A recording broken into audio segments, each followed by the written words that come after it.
Hi, I'm Sibel Pascal, and I'm going to be baking another yummy recipe today out of my new cookbook, the Allergen-Free Baker's Handbook, which is a cookbook to teach people how to bake without gluten, wheat, dairy, soy, eggs, tree nuts, peanuts, and sesame. So today what we're going to be making is cherry oat scones. Thanks to the advent of gluten-free oats, now even people on gluten-free diets can enjoy these types of scones. This is a really great tip for people learning to bake without dairy, is how to sour milk. And so what I do is I add about a tablespoon of cider vinegar, apple cider vinegar, which is a gluten-free vinegar, to rice milk, which is a great substitute for cow's milk or soy milk. So that's our first step.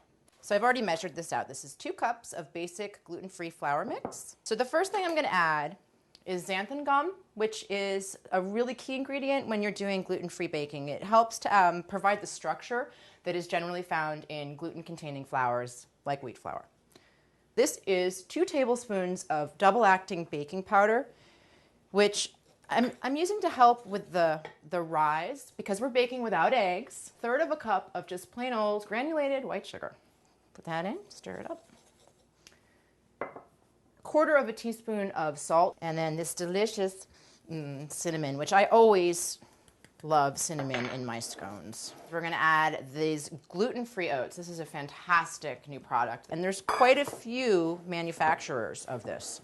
A lot of people are jumping on the gluten-free oat bandwagon because oats are a very nutritious grain for people on gluten-free diets to eat. So next we're going to be adding another fantastic substitute in allergen-free baking, which is a dairy-free, soy-free shortening. This is 1/3 of a cup of shortening.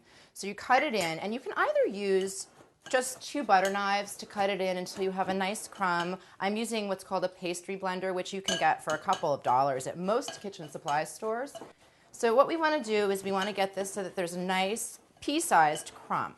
This is actually pretty good now. I'm ready to toss in my fruit, my dried fruit. I'm using a combination of dried cherries and dried cranberries because I had run out of my cherries. But basically you can use any kind of dried fruit in these scones and it'll be delicious. So I'm going to mix that in. Just stir it in a little bit. And the last step of this is to add the liquid ingredients, our buttermilk, to the dry ingredients. You want it combined but still clumpy. Like you don't want to try to get a smooth dough here. Scones are very simple, but they seem fancy, and nobody has to know that it took you all of about 10 minutes.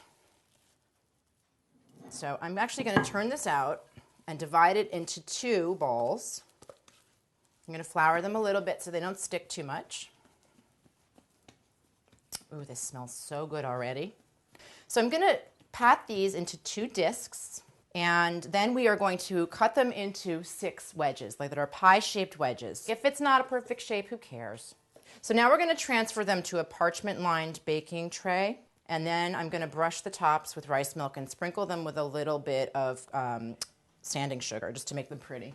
The sugars in the rice milk actually, they kind of like caramelize a little bit and they create this lovely golden topping, and we are good to go. So I've preheated the oven to 400 degrees, and what you're going to do is you're going to bake them on the center rack for about 17 minutes until they're slightly golden brown on the top.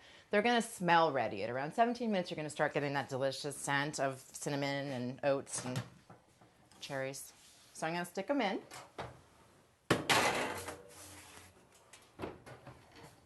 And now all we have to do is wait. So these smell about ready. And they're starting, yeah, they're getting nice and golden on top. So these puppies are ready. And as you can see, there's this lovely sort of golden top, and the sugar is all crystallized, and they are just perfect. And there you have it. You can have them plain with vegan butter, or you can put some jam or some honey or whatever you like. But I like them hot, straight out of the oven, just like this. So good. Now, if you like this recipe, there are 99 others where it came from. My new cookbook, the Allergen-Free Baker's Handbook. Remember, as you can see from this delicious cherry oat scone. It's not about what you can't eat, it's about what you can. I really do eat these foods. A lot.